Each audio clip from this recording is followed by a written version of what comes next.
Everybody watch what they say. Again? Got it. Yeah. So anyway, you guys got some cooler temperatures down there, didn't you? Yeah, fall has lasted about 3 days, and now we have winter. Yeah. And then Friday it's going to be 80 again. Oh, well, sounds like Phoenix. It was like 30 degrees last night. It's going to be colder tonight. And Yeah. then tomorrow's up to 80. Well, I mean, did you get the email this morning?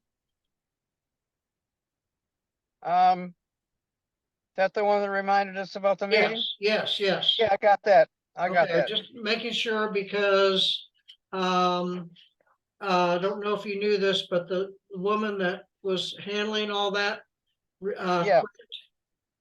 she left, and we had no one to send out the reminders or the and therefore it falls back on me. And unfortunately, I didn't get it in time, so I had Helene in the office send it out this morning. So I will start reminding everyone like this afternoon, like she used to do, and then remind again on Tuesday before class. So Okay, that's the time. She did a really good job. yes, she did. I was She really impressed with her. She put a lot of time into it. Yeah, a lot of time. Yes, And yes. I don't think you'll need to put that much time in. It was nice, but I think a No, lot of but it. you know, I just want to make sure that everyone is remembering that we're doing Right, it. yeah. So Yeah. anyway, it's been fun. Fun. So where are you originally from, Shirley? Besides Michigan. Alabama? Michigan? Detroit. Detroit. Okay. All right. I survived it though. Survived Detroit or survived the winters? and the crime Oh, problem. and the crime. Yeah. But that a lot of that followed me here though. Oh, is that right? We got more than I like here. Well, we have it too. I mean, I made a proposition, which I don't usually do. I'm not going out at night anymore. Oh, I wouldn't suggest it. After dark. I just don't. You just don't know what's going on. Well, I know you see better during the day, but you don't have to see what's going on at night because if it's going to happen, it's going to happen. Well, that's true. You know, and I live alone, and I don't want to have to come home alone and worry about who's in the. I agree. You know, bushes and all that stuff. I just don't. So I'm just not going out at night. Anything comes up at night, I'm not going out to. I understand. I totally understand. Good morning. Hi, good morning. Hi. Morning. Mother. How's your husband doing? Mine? Oh, he's doing fine. He's actually doing much better. Okay. So yeah, he's had some rough times last couple months. Now if I can only get this thing on my nose taken care of. Every time I see a spot, I panic that it's going to be something that has to be removed. Yeah, I know. Well, this has been going on since the 1st of August. So there's something wrong there. Oh, yeah. Has it been removed already or not yet? Well, they did the biopsy, but it hadn't healed. So I'm thinking that there is some cancer in there that they didn't catch. I would think if it's not healing, there's a good question mark. Exactly.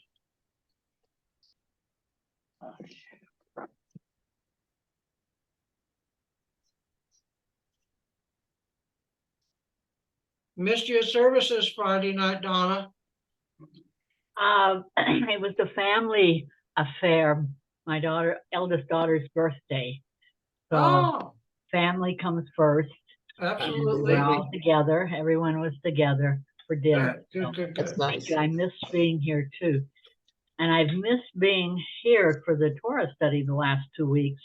One of the weeks, my computer was down, and the other one was I had stopped receiving, for whatever reason, information from the synagogue here. Right, right. Well, again, most of everyone knows except for you.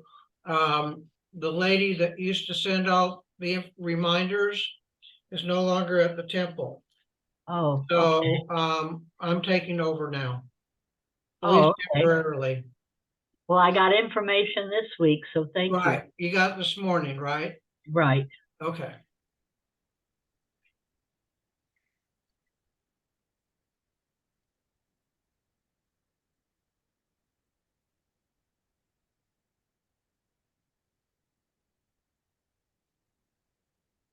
So where is everybody?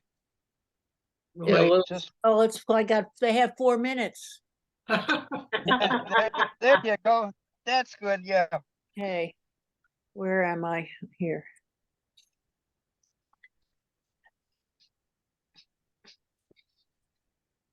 I had to be on the phone today with Cox. They got this new thing where they have promotions that expire and you have to keep an eye on it. And I had one expiring in whatever this month is, November, so Okay. I called them and got that straightened out. It's so silly. They can't just give you a price, you know? Mm-hmm, depends on who you're talking to. that's true No, too. I spoke to retention and I had 3 promotions, 2 expire in June, 1 in November. So they credited me back last month with like $13.50.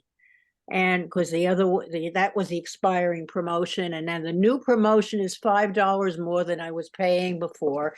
And it just gets so stupidly complicated, it's ridiculous. So,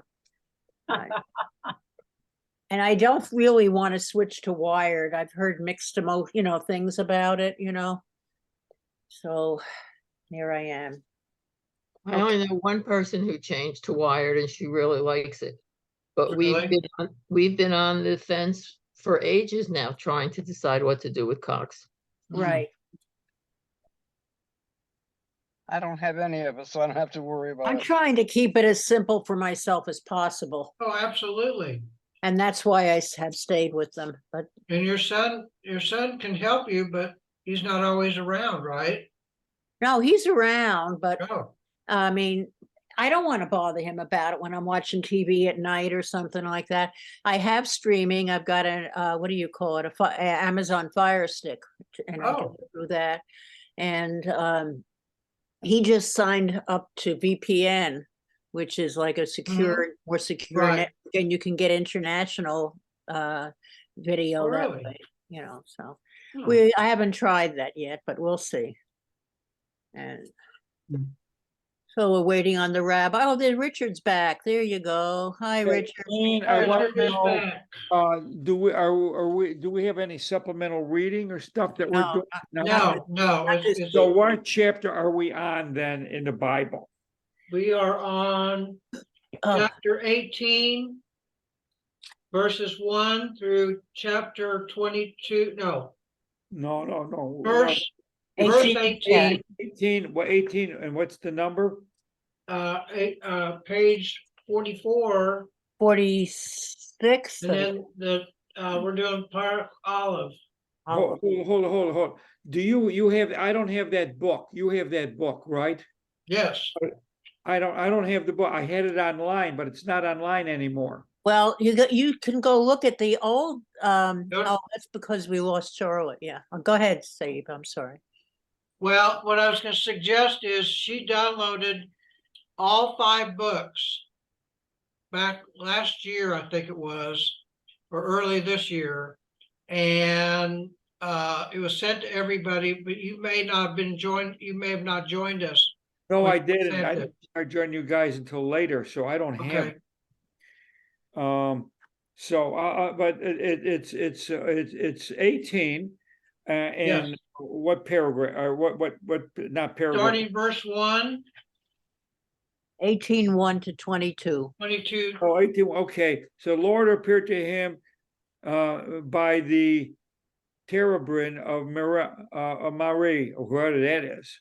well, I'm gonna look what a terebinth is. This is about the reading is about the hospitality of Abraham. hospitality. Yeah, he was sitting at the entrance of the tent, and the Right. day grew hot.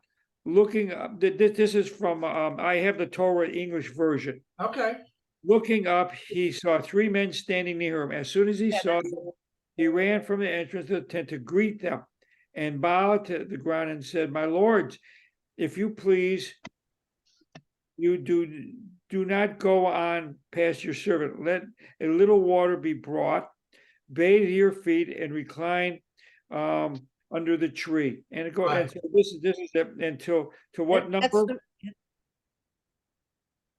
right. You Yeah, got it, Richard. Pardon? That's got what it. the discussion is about.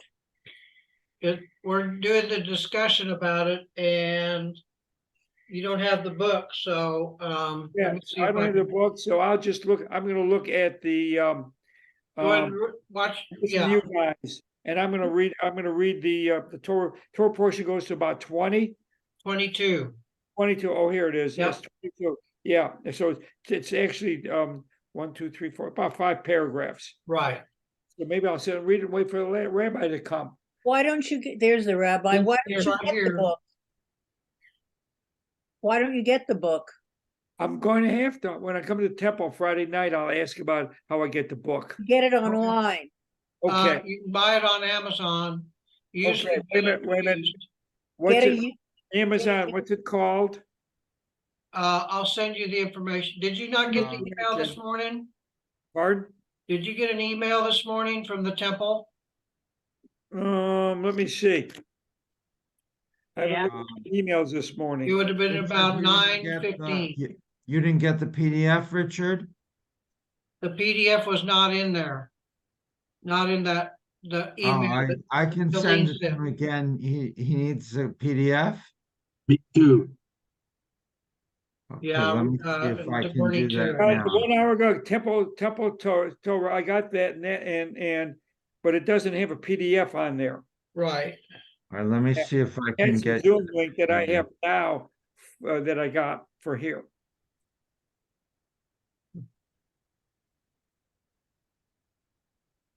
But see, it's- Steve, so- you were worried. Now there are 9 of us, see?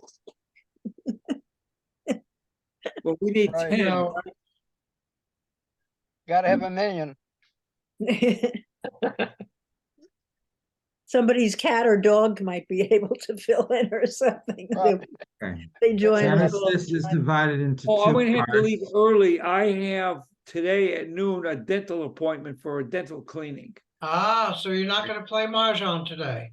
Oh, yes, I will possibly play Mahjong. Well, my dental appointment's an hour. Mahjong starts at 1 to 4. Who wants, okay. who wants the PDF? Richard and Bernie. Bernie? Well, I tuned in late. What was this for? He doesn't have the book. Oh, They don't have the book. So they're getting the PDF, and Rabbi's gonna forward it to them. Richard, do you really play Mahjong? Yes, I play Mahjong. In fact, I've been playing Mahjong for 2 years, playing against women who've been playing for 60 years. no. Oh, I'm so Very glad good. to hear it. We have one male player at the club And here. 2 weeks ago, or 3 weeks ago, I won 2 games and came out 70 cents ahead. Okay, Wow. Last Richard, week Richard, I sent to you all my $4. Richard? I had to walk home. I had no money. Richard, Yes. I just sent you the PDF. If you could go to your email and download it right away. Okay, let me do And that. I sent you 2 parts, Genesis part 1, part 2. Bernie, I sent it to you as well. Thank you. Thank you, Rabbi. I have, okay, let me do that. I also have the Torah itself, and if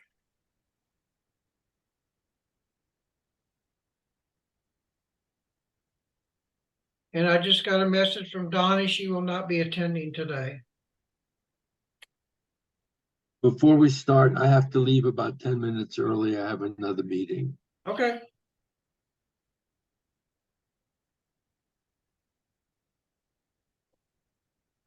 Well, Okay, shall we begin? good. Everybody ready? Yes. Ready? All right, let's do the blessing first. Baruch That, Atah Adonai Eloheinu Elohim, melech Eloheinu haolam, Asher Yishanu B'mitzvotav Tzivanu Tzivanu B'nei Torah.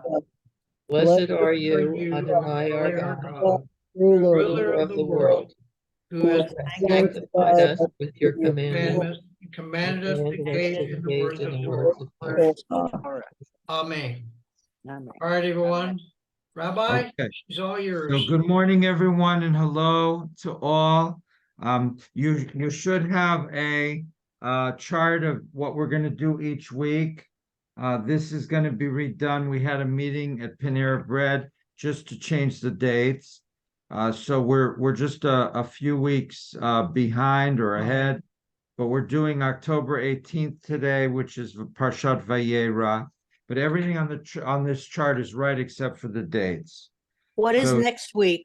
So we were ready. Is Chayei Sarah, Chayei is Sarah. October 25th, and that's pages 55 and 56, mourning the death of a loved one, which is very relevant. Today's hospitality, and next week is how do we mourn a death based on the biblical stories. You're behind a week. So you should have this. The other thing you should have is the PDFs of all the Bible books. If you don't have those, please let Steve or me know, and we'll send them to you. Richard and Bernie, you were able to download what I just sent? I see it. It's only on my cell phone. I'm looking on my inbox for my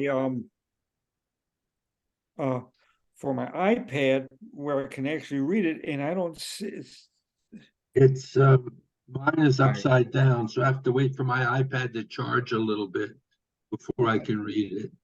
Okay. Let's see here. I got it here. Okay, so I'm going to just keep going to move ahead. The other thing that you might want is a Tanakh.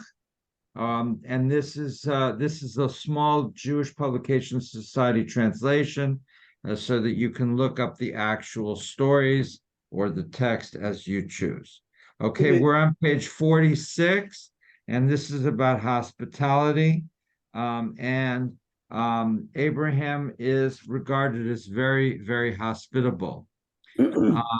I was invited to his house when I was younger, and I declined. And then later, when I wanted to go to his house, he and Sarah had moved. So, there's something about, taking advantage of hospitality when you are offered it, because later it may not be offered.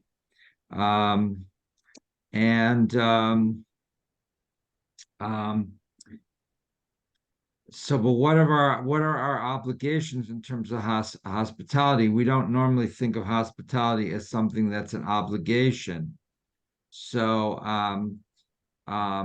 but in Judaism, everything is, traditional Judaism, everything is mitzvot, which are obligations. It's not a question of do it if you want to. It's a question you do it because you must. And the extreme that I had is when I was in Japan. The Japanese feel a lot of societal pressure to conform to certain expectations. And so they come off as very nice. They go out of their way for you as a visitor, but that is their sense of hospitality, which they see as obligatory. So it's not like they're being nice, it's that this is expected. Marcia. Is that not the norm for the desert people in general at that time? I don't know, not obviously now, but at that time that was the courtesies and the way of life at that point for the desert inhabitants. I can presume Cy Perlis is not with us today. No. He You would think say, he knows? what is the history exactly? But that is a reasonably working assumption that people in the desert were very hospitable. Evelyn? When I was in Israel in 2008 for my granddaughter's bat mitzvah, we went on a tour and we went into I guess it was an Arab enclave, and he was telling us about hospitality. And the approach that they had was if someone needed shelter, you were obliged to give it to him. He could be your enemy, but when he entered your house, he was treated as a guest and given every consideration. When he was sent out into the desert after the night was over, then he was on his own as far as that was concerned. And anything that happened to him, that was tough. But during the time he was actually in the house and a guest of this particular individual, even though he was considered an enemy, he was treated as a guest per se. But I'll tell you, I mean, I went to various Reform synagogues over the years where I didn't identify myself as a rabbi, and in many of these places, nobody would even greet me. Mhm. And in one very egregious example in Miami, North Miami, I think it was called Temple Sinai, I went there with a woman cantor. We were just, and nobody talked to us. And then finally, somebody figured out I was a rabbi, and the president rushed over, but it was only because they heard I was a rabbi. And in another case, my father died in Forest Hills, and I went to the Reform synagogue. They wouldn't let me in. And then the rabbi called me the next day because I'd identified myself as Dana Kaplan, and they wouldn't let me in. And then he realized who I was, and then he called me the next day. He said, "Are you the Dana Evan Kaplan who writes books?" He was afraid I was going to say something nasty about him in one of my books. Seriously. But that was the only reason that he called to, otherwise they left me out in the street. My father had just died, and I wanted to pray in a synagogue, and they could give two whats. Right. It was just unbelievable, the lack of hospitality. Marcia. I had exactly the opposite. This was in the 90s. I don't remember the year right now, but we were in a we were sent to a conservative congregation on a Saturday from whoever told us at the hotel we were staying in. And they were so welcoming. It was women sat upstairs and men down, as per more conservative congregations. They made such a fuss over my husband, big to do over the whole thing. And, oh, you're from Massachusetts. Do you know so-and-so? Like we know so-and-so in Massachusetts. And they made a big to do over him. They were very welcoming. I got totally opposite. Conservative, not reform, not Orthodox, because I don't remember. No, it was conservative. It was not Orthodox. I don't remember conservative requiring women to sit separate from men. No, it was conservative. We wouldn't have gone to an Orthodox. No, it was conservative. Yeah. I think in Europe, the conservative are more conservative. Because that was true in Vienna. We were in Vienna at the Jewish temple, not temple, congregation there, the synagogue, and it was also a separation of men and women. So, but they were very welcoming in Tel Aviv. What city were you in, Rabbi, that this was happening? Miami and New York. Oh, that was in Miami and New York. I thought I was talking about in. But I do want to point out that there are nice people in Miami, not, Oh, everybody okay. is like that. For sure. Liz is from Miami. That's why I said that. Liz, did you want to say something? You have to unmute. Yeah, that's where I'm from, and it doesn't surprise me at all that nobody greeted you or talked to you, because one of the reasons why I left there is because people were so rude. I must say that everybody has been very open and friendly to me here, and maybe that's because it's Reform. It's just that we're naturally friendly people. Of course, It's a temple. that's what I think. It's anything to do with reform or with our religion. I think it has to do with each individual temple and how the members feel. Yeah, right. Here, when I first came, oh God, Lipstick. What's her? Oh God, what's her name? I forget. Glenn's wife. Oh, Bobby. Bobby, she grabbed me and says, "Oh, are you new?" And I sat between her and her husband that very first time, and he wouldn't talk to me. He's a retired dentist, and I talked to him. He go, "Oh, yeah, that's right." Now he talks to me. Oh, good. Well, there's a natural thing that some people are shy and they don't talk to strangers easily. yeah. And Yeah. then there's the other extreme where there's just deliberately being rude.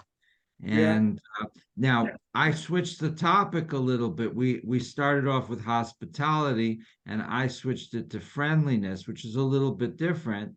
But yes, in my mind, they're kind of connected. But hospitality is where you basically open your house to other people. Now, I guess there it's a difference if they're close friends or not. And I guess the mitzvah of hospitality is to offer it to not close friends or not the rabbi. You know, to have the rabbi over for lunch is different than having. And when I was in South Africa, everybody invited me over. But other people who'd moved to South Africa, Americans, said how cliquey and unfriendly it was. But I guess as the rabbi, I was kind of an inside, they wanted to, I was somebody they wanted to invite over. So some people can be hospitable to certain people and not to others. And so Abraham, though, is known for going out of his way, really out of it, and making his wife go out of her way. He tells her, go make a big dinner for these three total strangers who are just passing by the house. If I was his wife, I would make sure that we bought a house on an inner road where nobody walks by ever. Other comments about either friendliness or hospitality? Minya, and then Marcia. Mine's mostly based on the reading. Since you said that it's a mitzvah to extend hospitality to strangers, from reading this, I got the impression that it even takes a higher place than your family. Like a couple of times here, it seemed like people were throwing their family out and letting strangers come in. The one that really got me was the one where a man said, I have two daughters. I'm going to send them out and you can do anything you want to them, but come in and I'll be hospitable to you. This is the case of Lot. The people of the city are threatening to gang rape the two men or the visitors.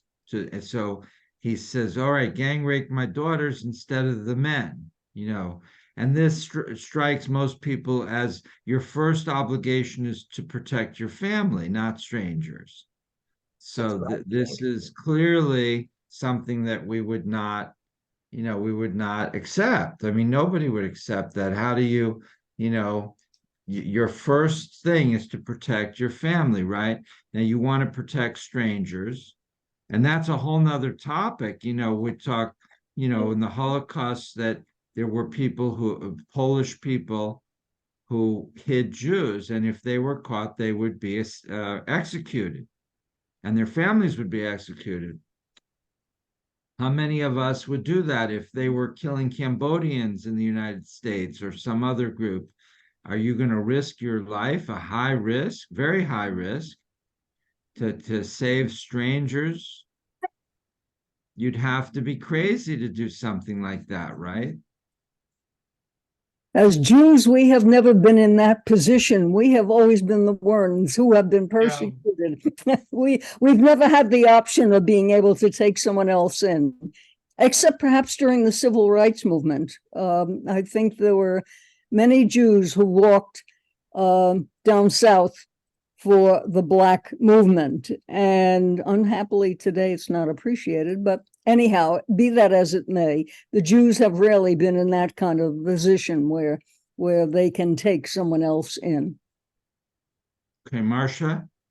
Well, I was, before we got to this point in the conversation, that same trip that we were so welcomed in Tel Aviv in the congregation, it was a business trip that my husband was taking with the Israeli Air Force and meetings with them about whatever. And there were a few people that he was dealing with that were Jewish, and they were so accommodating.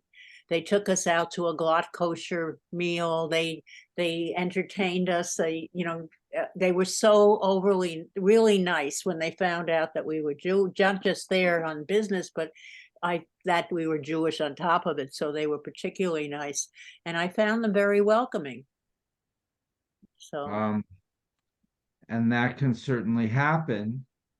Yes, Steve. Hey, remember when the Russian immigrants Jewish Russian immigrants were coming over and Yeah. you know, we welcomed them. I mean, we brought clothing and furniture and all these things for these families, and we felt that we were obligated to welcome them into the Jewish community. And a number of them, I mean, I can remember this one guy and his family going to a small little 2-bedroom apartment in Oklahoma City, and that's all they had. But then the community came forward and welcomed them. So it's those kind of situations that you remember, and it affected me. So Yeah, when I was traveling Europe and Eurail, where was it, in Norway, in Denmark, a construction worker, he just said, you can sleep in my living room floor for free, and just I'll leave the key and just hide it above the door when you leave in the morning. I'll be at work. And he was just so trusting, and we were so trusting. Today we would think he's probably a serial murderer and he's going to kill us. And he would probably think they're going to clear out all my furniture and sell it. But at that time it still seemed like a really nice thing to do, but there wasn't all the suspicion that somebody's going to end up dead. But I was still so impressed, and he didn't know us, he didn't take our IDs, nothing, and just that was a more innocent era, I guess, as well. I had kids come, friends of my son, who the family, I didn't know the family. The family had moved to Cape Cod. We were in a town in Massachusetts, and we put him up for 6 months as like a member of the family, and and trusted him implicitly. Actually, he violated the trust, and I was kind of appalled by it because we were so open about giving to him, and he stole something from the house, which was unbelievable. Who is But this? I still don't regret doing it. Yeah. Who is this? A friend of one of my kids in high school's friend. The parents had moved, and we put the kid up to finish out his school year, and no remuneration or anything like that. We just did it, So, and you still don't regret it, even though he kind of betrayed your No, trust? because I did the right thing. Interesting. And in many of these cases, people come away with a bitter experience because frequently the recipient is not appreciative or does something bad. And that was on him, not on us, Okay, and that's a good way to look at it. If you look at the box on page 46, just starting there, you can see two things, both from the Talmud, that talk about attitudes toward hospitality and what it is.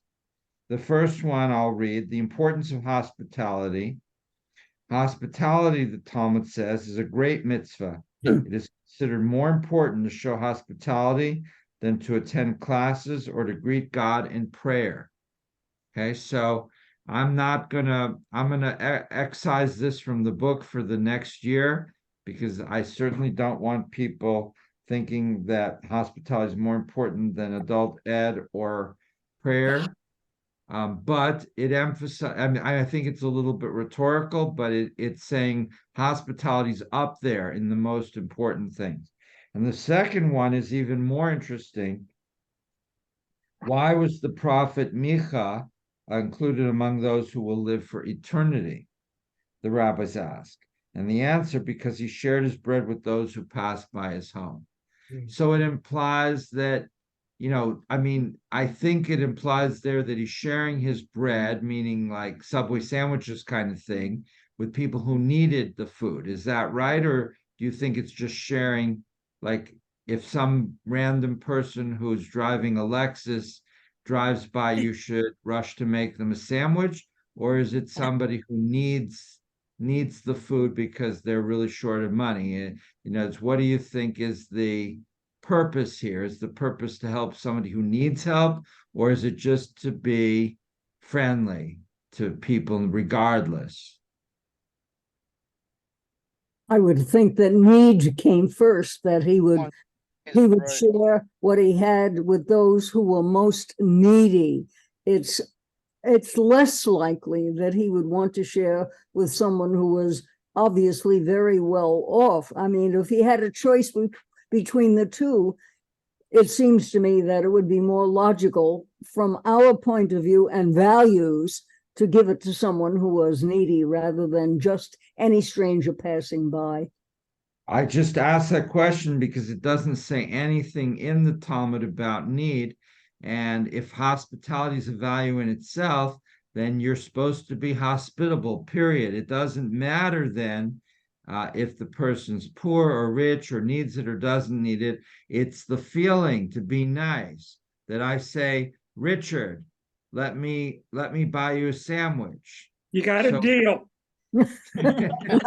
And it's not that Richard needs me to do that from a monetary point of view. It's the feeling, it's the saying, I want to make you feel valued. I want to make you feel, that I care about you. It's not, and it doesn't matter if it's a $10 sandwich or a 25-cent cup of coffee. It's the feeling, it's the concern, it's the involvement. I mean, I'm just speculating here. I don't know. Marcia, and then if Steve wants to say something, or Liz, or I see Natalie has logged on as well. Marcia. So let's say we're traveling on a vacation trip or something like that, and you stop at a campgrounds or something, picnic tables. People often will, oh, I'm out of milk, somebody will say, and someone at the next table, oh, here, take mine, something of that sort of thing. I think that's what it's more about. I think it's being there for somebody who needs something and not try to figure out whether they're needy or not needy. That's if you have a choice. Do I give to this or I give to that? But if I'm in a circumstance where somebody needs something, give it to them. Steve is so active in food bank. This is giving to people who just need something. And so you do it just because, it's a right thing to do. So Marcia, you're raising a different kind of need. So if I'm having a picnic and you're at the picnic next to me and I forgot the ketchup, it's not that I have a financial need, but I don't have ketchup and I'm not going to go drive to Costco in the middle of my picnic. Right. So have the ketchup. I mean, what is that big deal to have the ketchup, Well, I mean, what? Steve. Go ahead. No, go on. Well, I mean, it's like when you're in a restaurant and the ketchup bottle is at 2 tables away from you, and you go over there and ask politely, hopefully, and say, can I borrow the ketchup or take the ketchup? Are you done? And generally the majority of people will say yes. Why it's not even their ketchup? Well, it was at their table, Yeah, I know. But as far as the food bank is concerned, that's a different story. Yeah. I mean, we're helping the needy. We're talking That's my choice. Hospitality toward a stranger that you don't know, even though we aren't helping the homeless or the needy. I think it's a totally different story. Yeah. Donna and then Evelyn. We had, when we lived in Israel, we had what was called the Olim Fund. Olim meaning immigrants. Mhm. And at that time, the Russian Jewish immigrants were coming into Israel. They were coming in with 2 suitcases. That was it.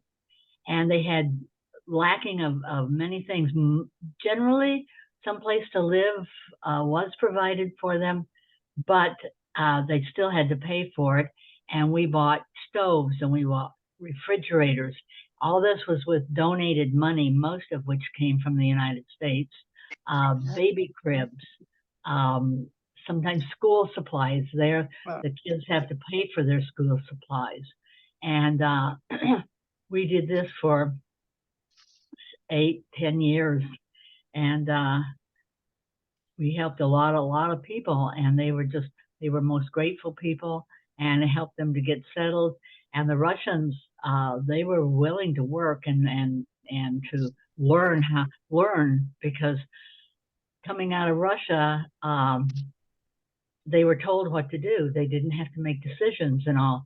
So it was a very we felt worthwhile and thrilling thing to do for the Jews coming out of Russia. Yeah. Evelyn.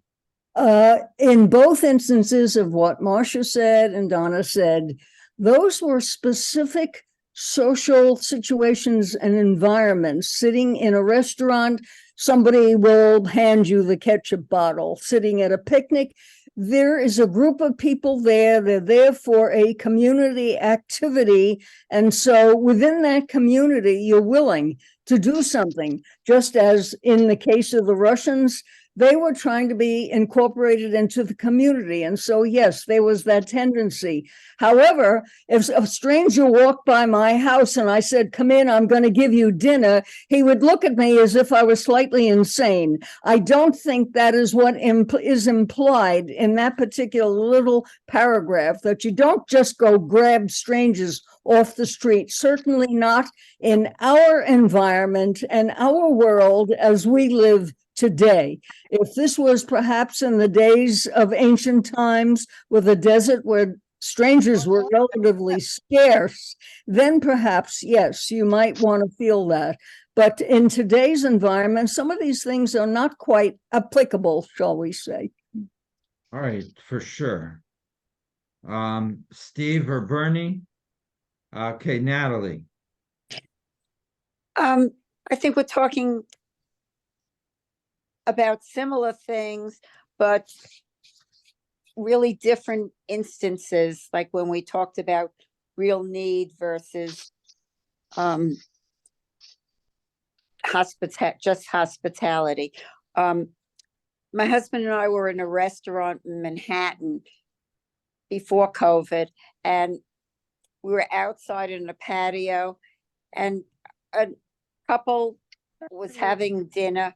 And when they got up, they said, we can't finish this bottle of wine. Why don't the 2 of you take it? I think it's instances like that where you just remember the niceties of life, unexpected situations where sometimes we're so shocked by something that shouldn't be a shocking situation. It should be an everyday occurrence how people treat one another. But because that isn't happening, these things stand out and encourage you to just say something. A family is eating with kids and it's taking a very long time. On the way out, to say to the mother and father, wow, that wasn't easy to keep those kids intact, all that time. You're doing a good job. Mm-hmm. Minya?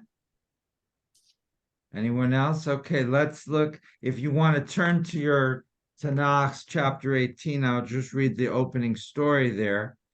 Chapter 18 in Genesis. What page? Adonai, Wait. What page? No, it's in, it's It's not a in, it's page. in, your Tanakh. Torah. Yeah, I have it right in front of me. Yeah. Okay, In this book, it's page 25, but it's Mine chapter is page 18, 28. Okay. chapter 18 in the book of Genesis. The Lord appeared to him by the terebinths of Mamre. He was Abraham, was sitting at the entrance of the tent as the day grew hot. Looking up, he saw 3 men standing near him. As soon as he saw them, he ran from the entrance of the tent to greet them, and bowing to the ground, he said, "My lords, if it pleases you, do not go on past your servant. Let a little water be brought, bathe your feet, and recline under the tree. And let me fetch a morsel of bread that you may refresh yourselves. Then go on, seeing that you have come your servant's way." They reply, "Do as you have said." Abraham hastened into the tent Sarah and said, "Quick, 3 sellers of choice flour, knead and make cakes." Then Abraham ran to the herd, took a calf, tender and choice, and gave it to a servant boy who hastened to prepare it. He took curds and milk and the calf that had been prepared and set these before them, and he waited on them under the tree as they ate. That's Abraham's concept of hospitality. I think he's nuts. Well, And it's also mixing meat and milk. yeah, Yeah, well, well, that was before. that was a problem for the Orthodox because, of course, the Tanakh, this part of the Torah was written before Rabbinic Judaism developed the concept that you should separate milk and meat. And of course, that would not be acceptable to the this one story undermines Orthodoxy's claims 100%. So they would say, no, what the story means is that, first he gave them the milk and then afterwards he gave them the meat, or they have to come up with some explanation. But the truth is that the story clearly shows that Abraham did not have a concept of dietary laws. But anyway, that's only one of many problems that I find very interesting in this text. But here we're focusing on this extreme hospitality. I mean, every time people walk by my house, I'm going to run out and say, "Let me slaughter a calf for you and make food, and let me give you one of those foot massagers so you can, get a nice foot massage." I don't think Bernie, I would think that your house in Sun City is a little bit different from a tent out in the middle of the desert. wait, it's hard to hear you. I said, I difficult to reconcile the fact that you're talking about your house in Sun City versus a tent out in the middle of the desert. Ah, okay. true. So if I lived in a tent in the middle of the desert, I'm the only thing between these 3 people walking by and death. That was the point I made. Yes. How often was this going to happen? I mean, that somebody walked by. It was an infrequent thing. Right. Yeah. It's and you've heard the joke about the Israeli and the Arab are in the desert, and the Arab is running out of water, and he says to he sees the Israeli and he says, "Where is there a place to get water?" And he says, "Well, there's a restaurant 3 kilometers that way." And then the Israeli says, "If you want, I'll sell you a tie for $10. So the Arab guy says, "What do I want a tie for?" It says, "I'm just going to go to the watering hole, the restaurant." So about 2 hours later, the Arab comes back. He's barely able to walk, and he's still very thirsty. He says, "You didn't tell me the restaurant won't let you in without a tie."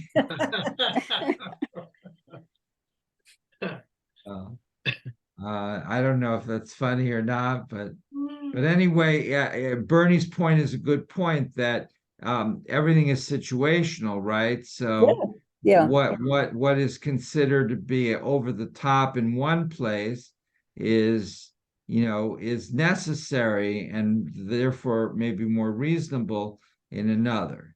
yeah. Evelyn. Uh, Evelyn.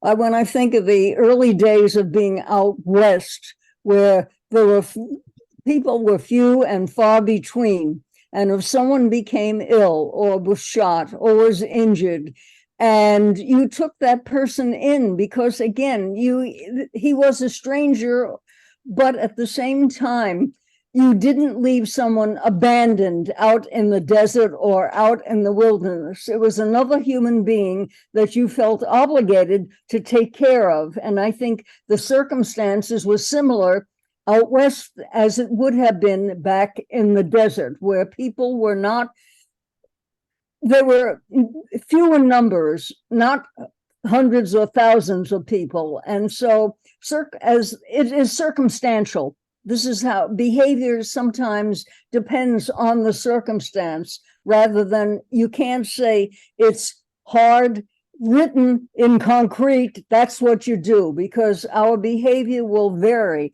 according to those circumstances. And where there is isolation, we're going to expect people to be much more generous to a stranger than they would somebody walking by my house. And I think this is a truism, and it is typical of human behavior as such. Marcia. I think even now there's an expectation of that kind of help, offering help to a stranger. If your car breaks down and you kind of look around and in the middle of nowhere, and you kind of look around for a sign of a house, an occupied house that where can I go to? Now we have cell phones, but let's say there's no reception. Okay. Yeah. You're looking around and you're saying, where can I go to get help? Now, the odds are, if you see a house that is occupied and you go over and knock on the door, probably, who the heck knows nowadays, but probably the person would help you. I mean, we've seen it happen where people get shot nowadays when they go to the door for help, but, be the wrong color or the wrong something, but you probably would help. I don't know what I would do in Sun City, Grand here, that if somebody came to the door and said my car broke down, I probably would say I will call. That's right. I'll call for you. Yeah. I'll call for you. But I Well, think why it's don't also they call different if AAA a male or a themselves? female came. Whoa, one person at a time, Now, please. who said what? Sorry, that was my fault. You started. I'm just trying to make sure Okay. everything's said. Okay, who is next is Natalie. Just No, just as a Natalie, matter. Oh, When- all right. Natalie, and then Evelyn. Natalie No, I first. was just saying, when Marsha said, I don't know what I would do in Sun City, I think, unfortunately, I think if it were a male versus a female who was asking for help, if it were a Black person, people don't help as easily. Yeah. But I would call for them. Yeah, well, you have to be careful of those innocent-looking women. Right? Yeah. Right. Yeah. No, my mother warned me about them, so Evelyn. There are certain rules of society, and one of the rules is on the seas. If one ship is incapacitated, you are obligated to go over and assist them. And whether it is a small boat or a cruise ship. And when one cruise to Alaska, one of the company's ships had blown a generator or a motor or something and was incapacitated. And our ship was obligated to go over and help them, assist them in any way, take over any passengers that might have been injured, and of course obligated to call for help and see what we could do to help them get either back or evacuate, one or the other. But that's one of the obligations of the high seas, as they say. Okay, now So if you turn so to the these right, rules still exist. you turn to the right column on page 46 in Harvey Fields, you can see that this is applicable not just to hospitality, but to all mitzvot. I'm reading, Abraham's hospitality is not passive. He is looking for guests. He is alert to those who might be passing by and in need of help. Nor does he wait until the strangers have approached his tent. Instead, as soon as he sees them, he runs toward them. He does not ask them all kinds of questions about their parents or people or where they are going, but instead he greets them and shows them respect by bowing down before them. Abraham then pleads with them, do not go on past your servant. He comforts them by bringing them water and then rushes to feed them.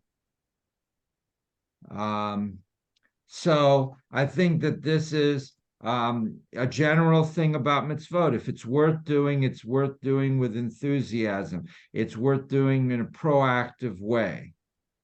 And I guess the question is it worth doing? Is it something that's a positive value, whatever it is? And if it is, then you don't want to do it in a grudging way. And so here with hospitality, Abraham wants to show he really wants to do this. He doesn't want to make them feel guilty. We're making this guy go out of his way.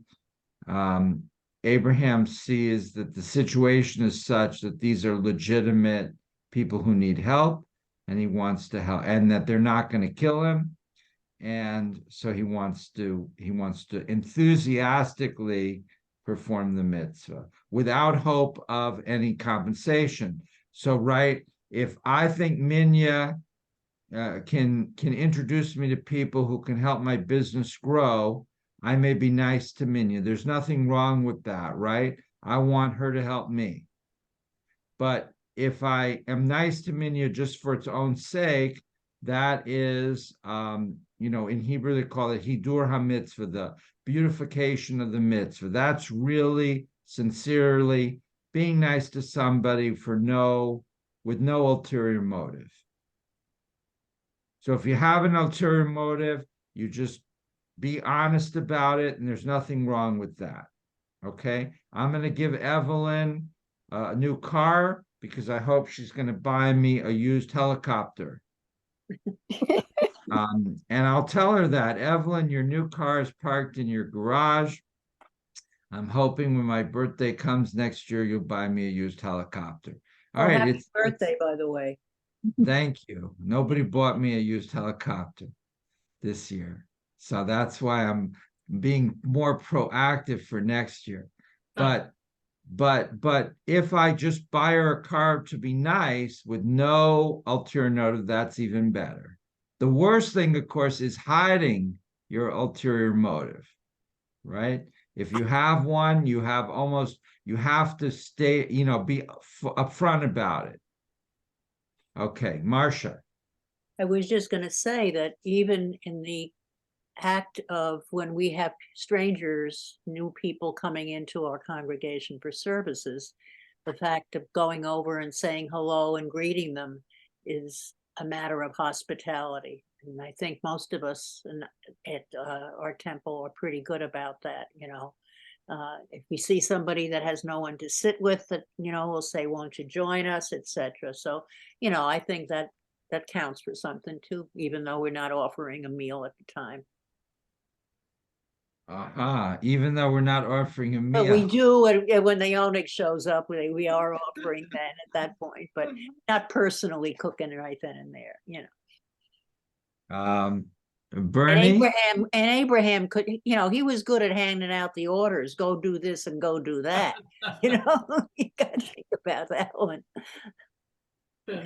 Now there's a further complication here, and that is that Abraham apparently was just in the process of recovering from his self-administered circumcision that he did to himself at how old was he? 99 years of age. So he took a knife and he circumcised himself. So so he's still recovering. And So, so, that's,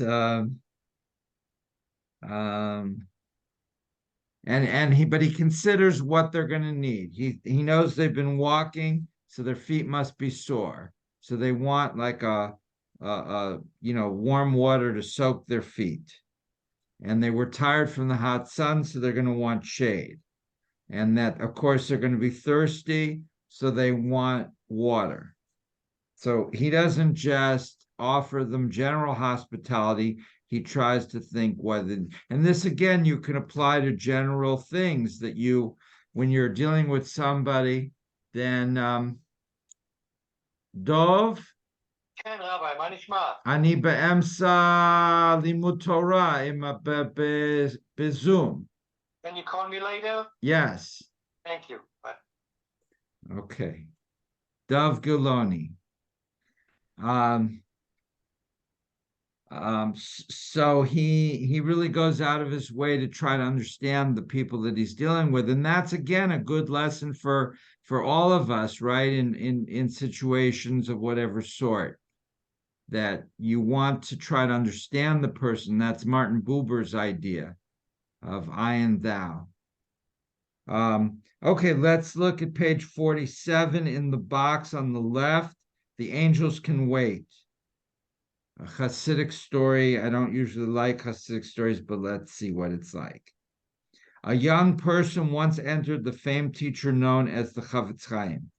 The guest had arrived at the synagogue just as the Sabbath began, having been on the road for many hours. He was hungry and weak as they walked from the synagogue to the rabbi's home. To the surprise of the guest, the Chavetz Chaim skipped the singing of Shalom Aleichem, a song that greets the Sabbath angels, and after quickly reciting the Kiddush and the Motzi, began to eat. Why did you skip the singing of Shalom Aleichem? The young man asked his hope. The Chavetz Chaim replied, you were hungry. A hungry person should be fed as soon as possible. The angels can wait to be greeted. All right, well, what do you think? He was a humanitarian. Fine. He saw the needs of another fellow human being as being of primary importance. Okay. So is there anything in the Jewish concept of hospitality that's different from the Christian or any other concept of hospitality? It seems pretty generic, isn't it?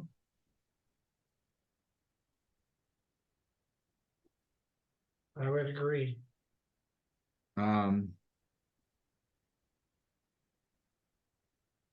right, then on the right side in the box, who is the stranger? One day, a group of strangers came to an inn.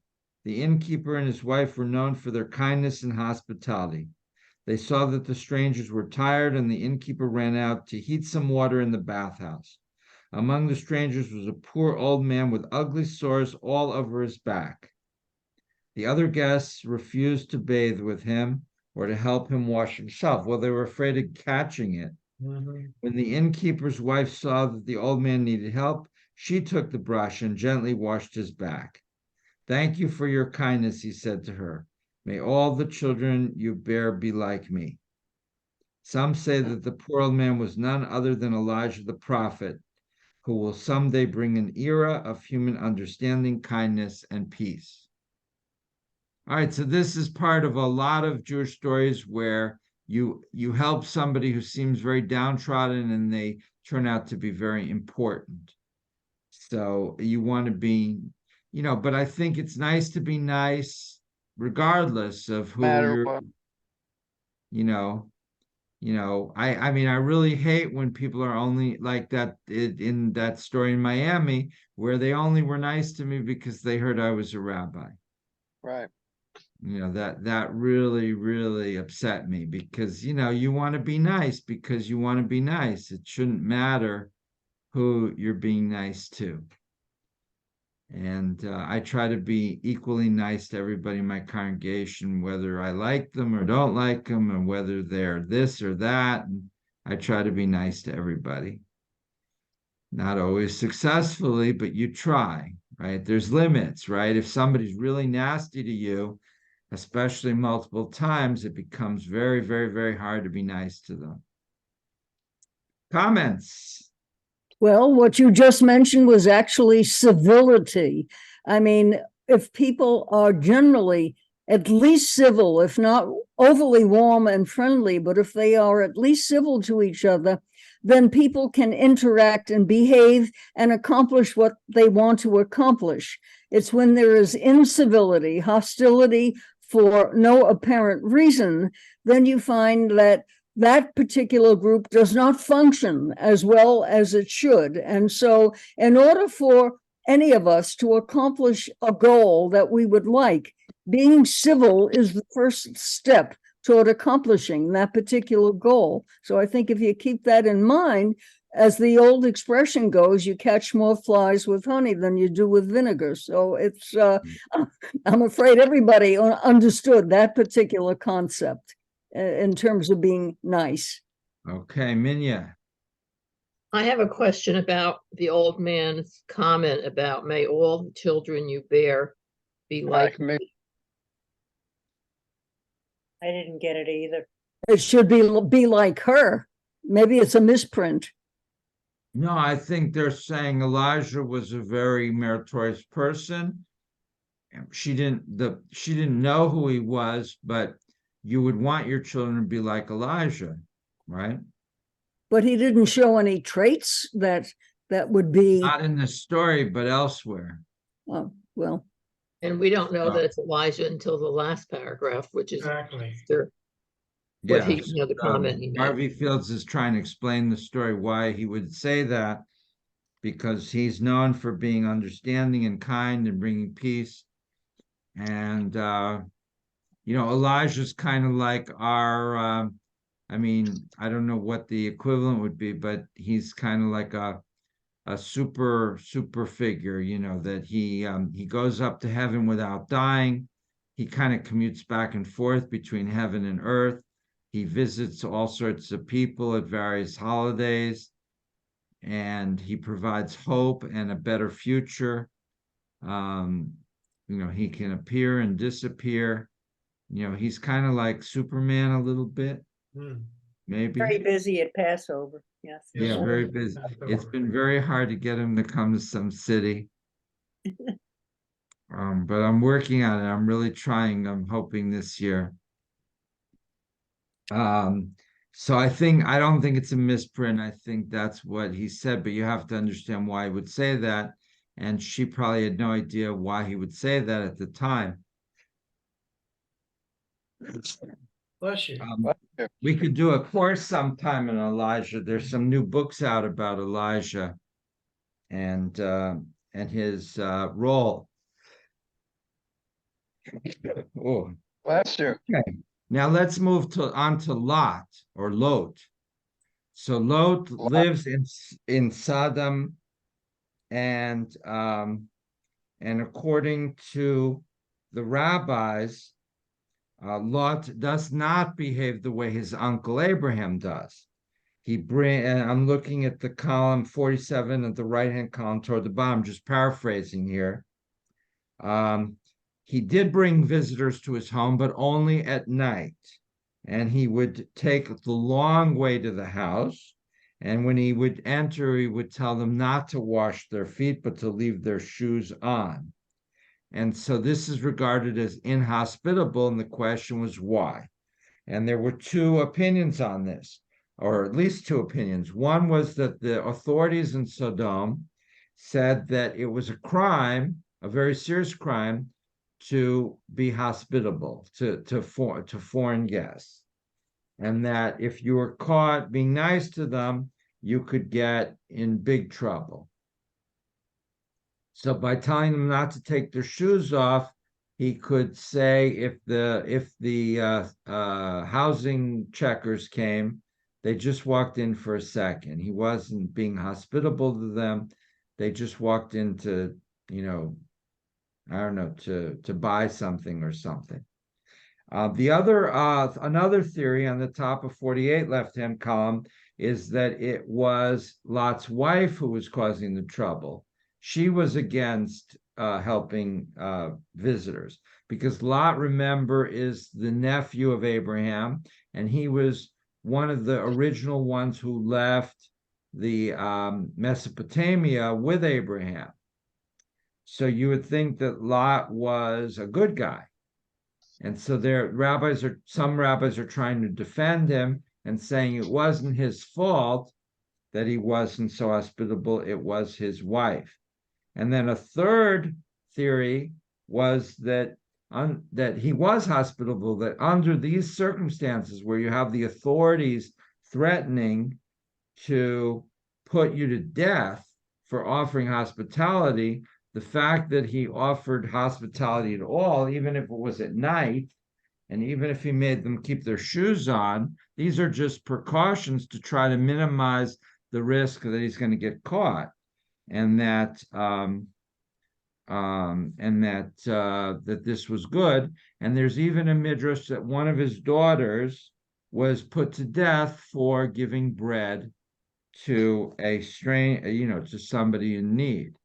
Now, do you think this is realistic, that the authorities of the municipal authorities of Sodom would pass such a draconian law? Why would they care if people were nice to other people? It's not logical. That's not typical of human behavior. I think it goes contrary to human nature per se, and to envision an authoritarian society that forbids this doesn't make sense. It really doesn't. It's not logical that you would have a culture that was so paranoid in its own way. Marcia. But wasn't, when our various readings about Sodom, I can't pronounce it, my mouth isn't working, Sodom in the past, it wasn't the nicest place. There was a lot of bad stuff happening there. All right. And, But why would they have such a rule? I mean, I could see that they would say the norm here is that if we have these foreign tourists passing through, we'll just rob them and throw them out and make them leave. But why make it a rule? Why would they care if somebody was nice to them? I mean, well, why does it, the next paragraph says that it was a rule. So some explain that is the case, okay.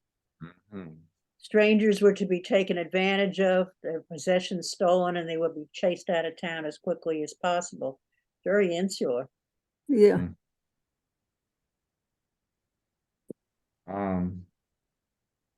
Bernie has his hand up. Yeah, Bernie. they wanted him to turn the strangers over to them.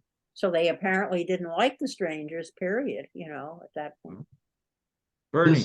This part of the story also could be a setup for showing what a great person Abraham is for trying to save them, even though they're so terribly wicked. Yes. Okay, that's true. And yes, and I got an email from one of my friends who's Orthodox, and he's quoting a rabbi in New Jersey, an Orthodox rabbi in New Jersey, who basically says all the Gazans are evil, and I don't care if quote unquote innocent civilians get hit by rockets because they're all bad. So I said there's some logical inconsistencies in this rabbi's, I don't know if you can even call it an argument. I was rather shocked because, as a rabbi, I take trying to speak accurately is very important. That's one of my values, that I don't want to just say stuff that I know is not true or not totally true, right? Even if that's how I feel, right? So if so by saying, he shifted the rabbi he started off by saying, well, a lot, the people in Gaza elected Hamas, and then he just sort of shifts and just assumes, well, because they elected Hamas, all of them are evil. And so, you can see from the story of Sodom and Gomorrah no place, everybody's not the same. Even in a Torah study where we have 10 people here, we're going to be 3 or 4 different groups. If you ask us our opinions and how we act, even a small, relatively homogenous group is not homogenous. And you're talking about 2.3 million people. There's all sorts of different opinions. And so I went on to the information about the last election in Gaza 2006. And sure enough, it was not even a majority that voted for the Hamas. It was 43% or something like that, 42% voted for Hamas. Now, many of the others voted for groups that are as extreme or more extreme. So a majority and a majority, maybe a vast majority, do favor killing innocent Jews. But you have to establish that as fact. Whoops. You have to establish that as fact. You can't just, say it and, and I did find there was this one minister of economics in the previous Palestinian government who ran for that election, and he got, I think, 2.3% or something like that, who sounded to me like a moderate who wanted to live in Israel peace. All right, 2.3% is not a lot, but so to say everybody is equally guilty because they all want to kill innocent Jews is probably not accurate. And to say most, maybe that's accurate, but you have to prove it. You have to at least try to demonstrate it. So, here you find that when God is going to destroy Sodom and Gomorrah, Abraham says, well, what if we can find 10 good people? And then, so this is another basic concept that, that not everybody can be associated. I mean, you could say Nazi Germany. Well, what did the Germans feel? And we know that in the last election there, what was it? 33% voted for Hitler, which is a lot, but it's not the majority and certainly not 100%. And, so you have to be very careful with, what is it? A broad brush, that, assuming everybody's the same. Comments, responses. Shirley, Minya, Steve. When my husband was over during World War II in Germany, he was stationed there after they fought their way through. He got friendly with some of with the Gauleiter, who was essentially the mayor of that particular little town. And he chatted with him and asked him, in terms of the rise of Hitler, was he for Hitler? And he said, not really. So my husband said, then how could you let somebody like that come into power? And he said, what was my single voice? I had no power. I could have voted for somebody else. But once they became predominant, it was either the life of my family and me or go along with everybody else. And since he felt that it was important that he survive, no matter what government he was under, he went along with it. Whether that is true or not, I don't know. My husband didn't know, but it did sound as if there was a certain amount of validity to it, just as there are people everywhere who might object to the government or what is happening politically, but feel powerless, and perhaps they are. So it is conceivable that this happens. Now, of course, in the case of Gaza, it's also important to establish who are these civilians who are choosing, or are they choosing to remain near targets after the Israelis said, leave northern Gaza. Why did some people stay and other people left? Are these people who are more extreme, or are they being held there against their will? Or are they unable to leave for other reasons? So if this rabbi could establish that these quote unquote innocent civilians who are being killed are extremist supporters who are deliberately staying there and are willing to die and have their children die in order to make bad propaganda against Israel, that's a different situation than if they are, random Gazans who are being left there because they're too poor to afford transportation and so they're stuck there, or whether the Hamas have put military things near kindergartens without their knowledge, or what, so intent may matter. But I think that the Israeli army has a policy of Torah nefshek, which is to try to avoid civilian casualties. It may not matter whether the civilian supports Hamas or not. Saying I want to kill innocent Jews is not the same thing as doing something about that.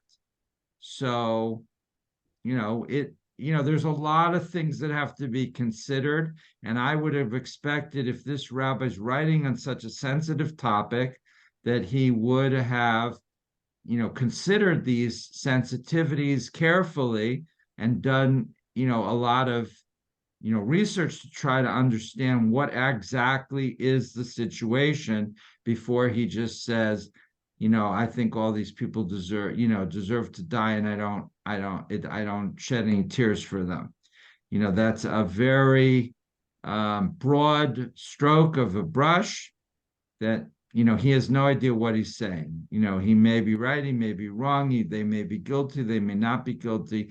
There's nothing in his article that gives any indication that he's considered these things. So I was horrified. And my friend just doesn't understand why I would care. He says everybody knows most of the Gazans want to kill Jews, and I said that's probably true, but that doesn't mean a rabbi should go around saying, very blanket statements that are not carefully considered. But that's just me. Let's look at the box on page 48. Let your house be open on the right side, No, I'm sorry, at the bottom of 48 on the left, limits even the hospitality. This is the famous case of Lot offering his daughters to the mob.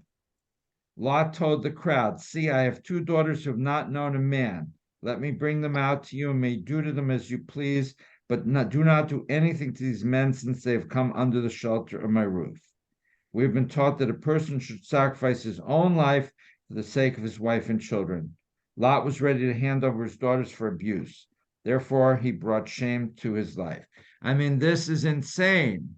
I mean, you never would offer your family members to be hurt or killed rather than strangers. But, what if they said either you bring out those strangers to us or we'll knock in your door and kill everybody? Would you bring out the strangers? But what Lot did would never be accepted, not in Jewish. So what's in the Torah about Lot would not be accepted. It's the opposite. You would never sacrifice your family. You would die first. But what about offering the strangers? Let's say you took in these 2 strangers, and then a mob comes and he says, bring out these strangers. We're sure that they killed somebody and we want to lynch them. If you don't do that, we'll kill all of you. What do you do in such a situation? Question. That's a dilemma because we're looking at it from our values that we have absorbed from our culture and what were the values at that time. And so that's a tough decision. It really is. Well, I don't know. Maybe I'm less morally sensitive. If I was there with my family and there were these 2 strangers hiding in a closet and the gang outside said they're murderers, give them to us or we'll kill you all, I would give them the strangers. I'm not gonna have all my family die for strangers. I'm gonna give them up. No? That was the Hitler situation, that you were talking about, Evelyn. It's really the same story there. Yeah. It's in my family or people who are not that close to me, that don't matter as much to me as my Yeah. family. Which is why those who hid the Jews were really saints, worthy of being saints, as they say, because they risked their own lives, actually, in Right. order to save those few Jews. Now, in Germany, a German citizen who hid Jews would not be executed. But they would be punished severely, but not executed. But outside of Germany, if they were caught, they would be executed. So I don't know if that makes much difference, but it was a more severe punishment. That now on the right side of page 48 in the box, let your house be open. Rabbi Yossi ben Yochanan taught, let your house be wide open and let the needy be treated as members of your home. And Hillel says, judging others, Rabbi Hillel cautioned, do not judge another person until you have put yourself in that person's place. Both very nice statements. Any objection to these? So we shouldn't judge Lot. He did quite a few things that seem weird and unacceptable, but who knows? But then based on this, can't judge anybody, right? So, we have to make judgments, don't we? Yeah, I guess. Do we? Why do we have to have judgments on everything that happens? Well, yeah, when you say judgment, do you mean an opinion or something yeah, more stringent than that? No, I guess an opinion. If As long as If when you Shirley, walk a mile in his shoes, then you can.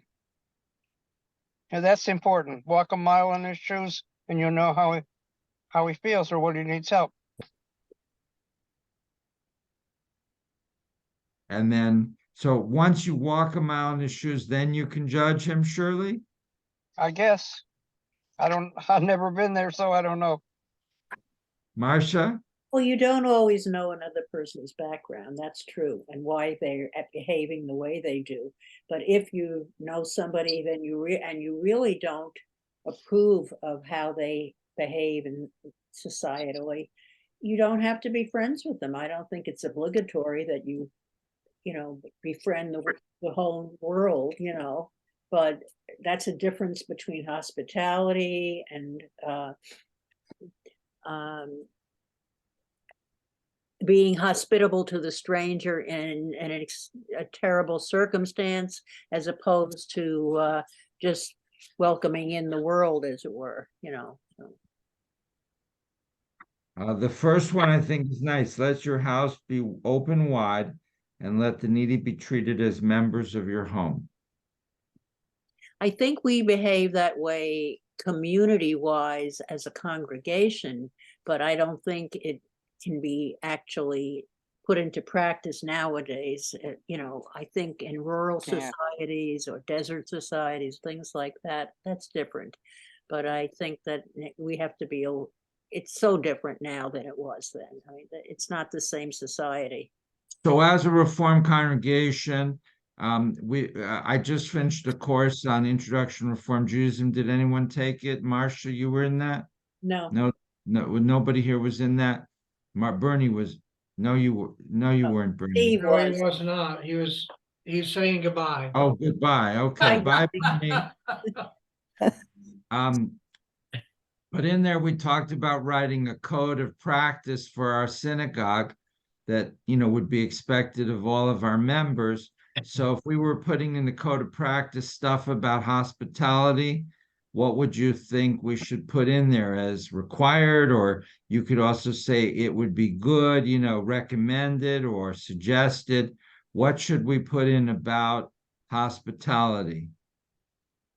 Minya, Liz, Shirley, Natalie, what should we include about that?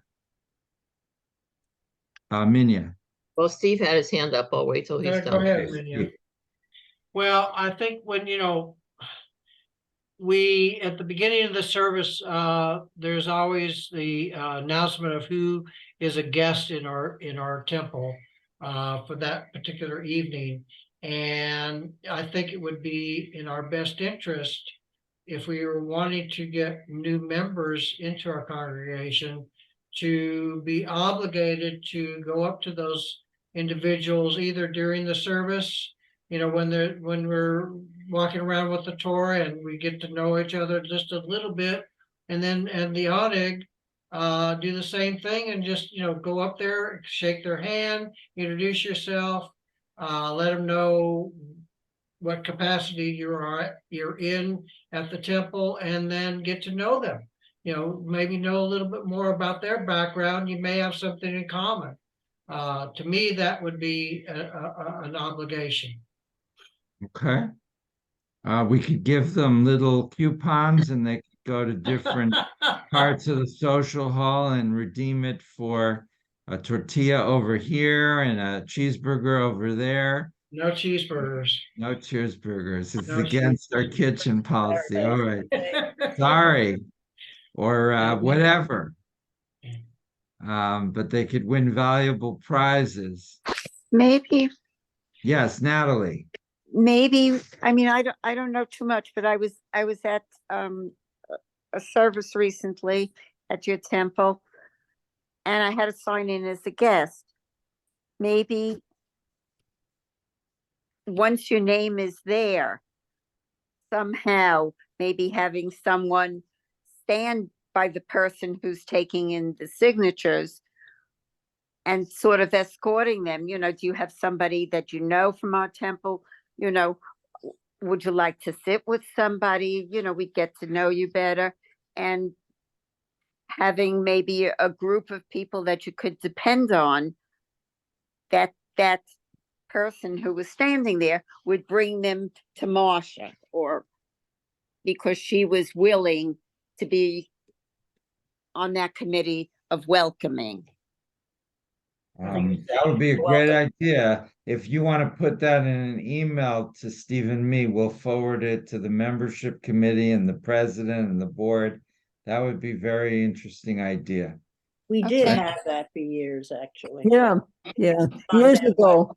COVID screwed everything up. It Right, really but now we're coming out of COVID, so it's the Right. time for these ideas to be resubmitted and there's always a shortage of volunteers and so forth, but I think Well, we can get an official suggestion. I can forward it and have the board talk about it and try to put a little pressure to get that done. it's actually Minya and then Marcia.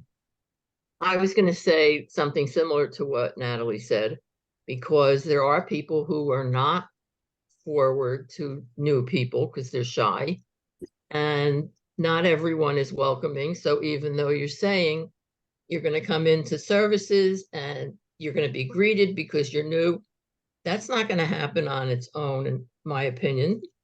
I think you actually have to have a group of people who are willing to be the greeters, let's say, if you're whatever you want to call them, so that they know that when someone new comes in, there's a group that goes to that person, or there's a person that goes to the new person and just kind of welcomes them and says that I'll meet you again at the Oneg, or I'll talk to you again later. But it needs to be more defined than just saying everyone welcomes you, because quite honestly, everyone does not welcome you. Because exactly what Marcia, and you then were that- saying, right. when I came, I knew a handful of people because of Torah study, but otherwise I would have known no one. And I had taken a previous interfaith course. So I sat next to somebody that I had met in that course, but I made the overture. Otherwise I would have been, sitting alone. Yeah, and I think at the beginning of this session, I told about some of my experiences, which were very, very bad. Marcia, And actually, when I was on the board for many years, and it was an obligation of board members to do that, literally. I mean, we talked about it frequently, that when we saw somebody new in the congregation on a Friday night, to make sure that we went over and talked to them. And especially to ask them to join us at the ONEG, et cetera, et cetera. And it's very helpful to people to have a member, a more, long-term member helping them, because you show them how we're doing the prayers and such, because it's different in different I found it was always different in different congregations. It's like, and I know that the Social Action Committee is considering adopting a family. And in my view, that would be nice if we actually got to know the family and we could have them come, to whatever event, especially if they were a Jewish family. And, we could shower them with gifts and stuff. On the other side, there's the sense that some people prefer to be anonymous and they don't want it known they need help. So I guess it depends on the people. There's people that can say, well, we're doing pretty well, but we need help. And it's wonderful that we have a synagogue that can, not only help us materially, but can become friends with us and support us, and we can give them some inspiration back. So I kind of like that idea, but it kind of depends on the people. Steve? Okay, okay. I think also too, when the chairman of the membership committee introduce the new guests, that they give some kind of background. Where are you from? Where are you from? Maybe some commonality. So that way, people can maybe, know something about that particular person, where they're from. Okay, so there's that common Jewish commonality, you know what I'm saying? So Jewish geography, yeah. exactly. Will somebody write this up? The 4 or 5 comments made here by Natalie and Stephen, Minya and Marcia, and to send it to me and a few others, because that would really be helpful. But I think that's very important. Yeah, and it's not being done. And I have limited control over what other people do, unfortunately. What do they ask for when you sign in as a new a guest? Do they ask for email and phone number? I believe so, yes. Yes. A lot of people don't want to share that, but if we got their emails, at least we could send them Temple bulletins and things of that sort. That's the Or goal. thank you for coming. We look forward to you Exactly. coming again. Then Some kind of follow-up. Yeah, Right. it's nice to have the follow-up, yeah. That's why we used to ask for the phone numbers and the emails, But, you give out your email to the world nowadays to give it out to a congregation. And I confess that I've taken some of these phone numbers and I call people and I ask them to buy used encyclopedias that I'm selling.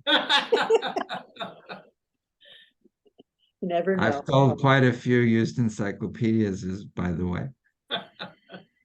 Okay, Steve, over to you for the final blessing. This next week, as we said, we're doing the next one, which is part Chaye Sarah, pages 55 to 56, mourning the death of a loved one. But for that, it's a short section about when Sarah dies. But if you have other materials or thoughts about anything related to death practices and mourning practices in Judaism, you can raise that next week. Rabbi, excuse me. Yes. Yes, Natalie. Yeah, before I lose him, I don't know how to get in touch with Steve. Can I just give him my phone number? I'd be interested possibly in the food bank. Sure. And Steve is co-chair of the Social Action. Action Committee. But I don't get any information Natalie, from the I have your email, and I can send you an email and then you can give me your information. Terrific. Thank you very much, Steve. I did receive the complete list of Torah study members. It's quite a big list. And I will I'll be the one probably sending the reminders, and I'll see if we can maybe do a share screen like we did before. If you do not have the text, maybe we can put it on the screen, and then that way they can all have it. Okay, thank you. Sorry to interrupt. No, that's fine. Let us conclude then with the blessing, and then if we have any announcements, we can discuss that, okay? Together, Baruch, Baruch atah Adonai, Eloheinu melech haolam, asher natalanu Torah emet v'chaye olam v'tam v'tokenu. Baruch Baruch atah Adonai, no. notein haTorah. Torah. Blessed is Adonai our God, ruler of the universe, who has given us Given the us a teaching of teaching truth, of Planting. planting planting within within us. us a Torah. Blessed is Blessed is Adonai, Adonai, giver of the Torah. Amen. I have to go, sorry, yeah. Go ahead. Steve, will you be sending out that calendar also? Yes, I'll see if we can get that updated and send it to you. Thank you. Okay? Any Okay. announcements, Rabbi, before we leave? I have, are we stopping the recording? I will in a minute. Okay, then I want to ask something after that.